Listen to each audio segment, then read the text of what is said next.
Rajshahi muslin silk. দিনে দিনে Rajshahi muslin সিল্কের ব্যবহার বেড়েই চলেছে।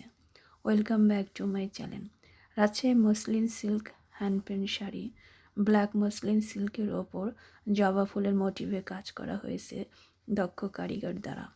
মসলিন সিল্কের ওজন অনেক হালকা এবং ব্যবহারে আরামদায়ক। যত্ন নেওয়াটাও সহজ। মসলিন সিল্ক ড্রাই ওয়াশ করলেই হয়। আর এই শাড়িগুলো কখনো পুরাতন হয় না, সব সময়ের জন্য নতুন থাকে। যদি কারো ভালো লাগে অথবা অর্ডার করতে চান তাহলে ডিসক্রিপশন বক্সে লিংক দেওয়া আছে, দেখে নিতে পারেন। ধন্যবাদ সবাইকে।